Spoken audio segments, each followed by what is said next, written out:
রামিসার বাবা বিচার চান না, এ বিষয়ে আমাদের বক্তব্য কি? আমরা বলেছিলাম এর একমাত্র জবাব হবে তাকে সেই আস্থার জায়গা ফিরিয়ে দেওয়া। মাননীয় স্পিকার, আপনাকে ধন্যবাদ। মাননীয় স্পিকার, আপনার মাধ্যমে বাংলাদেশের সম্প্রতি ঘটে যাওয়া একটি অত্যন্ত হৃদয় বিদারক ঘটনার বিচার সম্পর্কে আপনার মাধ্যমে এই জাতীয় সংসদকে, এই মহান সংসদকে এবং গোটা জাতিকে আমরা অবহিত করতে চাই। মাননীয় স্পিকার, মাননীয় স্পিকার, গত 19শে মে ঢাকা শহরের পল্লবী এলাকায় একটি অত্যন্ত নৃশংস ঘটনা ঘটেছিল, আপনারা সবাই দেখেছেন। সে নৃশংস ঘটনায় 8 বছরের শিশু রামিসা ধর্ষণ এবং হত্যাকাণ্ডের শিকার হয়। এই ঘটনার 7 ঘন্টার মধ্যে আমাদের পুলিশ বাহিনী 2 জন মূল আসামিকে গ্রেপ্তার করতে সক্ষম হয়। সরকারের পক্ষ থেকে তাৎক্ষণিক পদক্ষেপ নেওয়া হয়। মাননীয় প্রধানমন্ত্রী নিজে, মাননীয় স্বরাষ্ট্রমন্ত্রী সহ, এবং সেখানে সেই টিমে আমিও ছিলাম, আমরা ভিকটিমের পরিবারের সাথে দেখা করি। ওই দিন ভিকটিমের বাবার একটি আহাজারি ছিল যে উনি বিচার চান না, কারণ এদেশে এই ধরনের ঘটনার বিচার হবে না। আমরা আশ্বস্ত করেছিলাম, মাননীয় প্রধানমন্ত্রী আশ্বস্ত করেছিলেন এই ঘটনার আমরা বিচার করতে বদ্ধপরিকর। মাননীয় স্পিকার, আপনার মাধ্যমে এই মহান সংসদকে জানাতে চাই, আমাদের পুলিশ বাহিনী 5 দিনের মাথায় সুষ্ঠু তদন্ত করে এই ঘটনার পুলিশ প্রতিবেদন দাখিল করেছিলেন 24 তারিখ ঈদের আগে দুপুর 12টার সময়। 24 তারিখ দুপুর 4টের মধ্যে সেই চার্জশিট আমরা সিএমএম কোর্ট থেকে সংশ্লিষ্ট ট্রাইব্যুনালে নিয়ে যায়। মাননীয় স্পিকার, আমাদের সামনে একটা শঙ্কা ছিল, সেটা হলো বাংলাদেশের সমস্ত আদালতগুলো 1 জুন থেকে, নিম্ন আদালত ম্যাজিস্ট্রেসি বাদ দিয়ে, নিম্ন আদালত 1 জুন থেকে 15 জুন পর্যন্ত গ্রীষ্মকালীন ছুটিতে যাওয়ার কথা।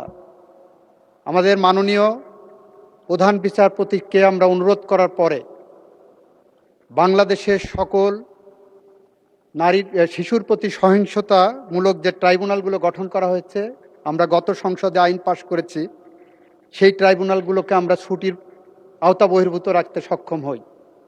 24 তারিখে চার্জশিট পাওয়ার পরপরই আমরা যখন দেখেছি যে আসামি পক্ষ কোনো আইনজীবী দেয়নি, তাদের বিচার প্রক্রিয়াকে প্রশ্নবিদ্ধ করার অন্যতম একটা প্রক্রিয়া ছিল, আমরা আইনের বিধান মেনে রাষ্ট্রপক্ষ থেকে 24 তারিখেই আমরা আসামিকে একটি স্টেট ডিফেন্স লয়ার দিতে সক্ষম হই।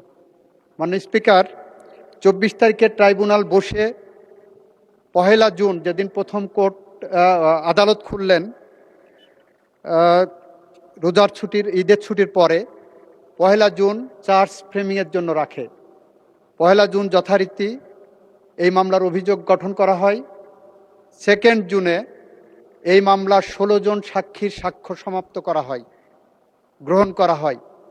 3 জুনে এই মামলায় আসামি পক্ষ কোনো সাক্ষী দিতে চান কি না সেই ধরনের একটি দিন ধার্য রাখা হয়। 4 জুনে যুক্তিতর্কের জন্য উপস্থাপন দিন ধার্য করা হয়। 5 and 6 জুন শুক্র শনি থাকাতে 7 জুন আজকে ছিল, আজকে রায়ের জন্য দিন ধার্য ছিল এবং রায় যথারীতি ঘোষিত হয়েছে।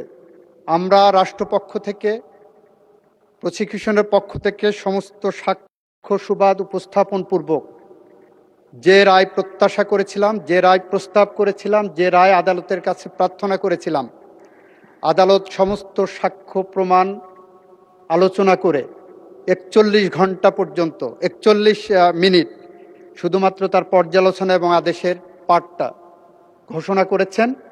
এবং আমরা আনন্দের সাথে জানাচ্ছি যে আমরা রামিসা হত্যাকাণ্ডের সাথে জড়িত 2 জন আসামি মূল আসামি সোহেল এবং তার সহযোগী তার স্ত্রী তাকে আদালতের মাধ্যমে মৃত্যুদণ্ডের রায় পেয়েছি।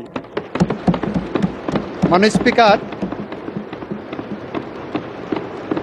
মাও সেতুংয়ের একটি ঐতিহাসিক উক্তি আছে, কোনো কোনো মৃত্যু থাই পাহাড়ের মতো ভারী, কোনো কোনো মৃত্যু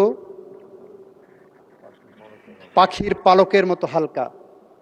মাননীয় স্পিকার, রামিসা হত্যাকাণ্ড আমাদের জীবনে থাই পাহাড়ের মতো ভারী হয়ে আছে। আর যদি এই ফাঁসির আসামিদেরকে আমরা ফাঁসি কার্যকরের মধ্য দিয়ে তাদের মৃত্যু ঘটাতে পারি, তাহলে সেটা আমাদের জাতির কাছে পাখির পালকের মতো হালকা হিসেবে আসবে বলে আমরা বিশ্বাস রাখি। মাননীয় স্পিকার, এটুকু ছিল আমাদের পক্ষ থেকে এই মহান জাতীয় সংসদ এবং জাতির কাছে আমাদের দেওয়া প্রতিশ্রুতি। সেদিন আমরা বলেছিলাম, আমাদেরকে যখন সাংবাদিকরা প্রশ্ন করেছিলেন রামিসার বাবা বিচার চান না, এ বিষয়ে আমাদের বক্তব্য কী, আমরা বলেছিলাম এর একমাত্র জবাব হবে তাকে সেই আস্থার জায়গা ফিরিয়ে দেওয়া। আজকে রামিসার বাবা বলেছেন এই বিচারে উনি সন্তুষ্ট, আমরা তার আস্থার জায়গা ফিরিয়ে দিতে পেরেছি। মাননীয় স্পিকার, আপনাকে রামিসা সহ সম্প্রতি যে সমস্ত ঘটনা ঘটেছে, আমাদের সরকারের পক্ষ থেকে বিশেষ তদারকির মাধ্যমে আমরা তদন্ত এবং বিচার প্রক্রিয়া দ্রুত সম্পন্ন করার জন্য যা যা পদক্ষেপ নেওয়া দরকার আমরা নিয়েছি এবং সেই গতিতে আগাচ্ছে। আপনাকে ধন্যবাদ মাননীয় স্পিকার।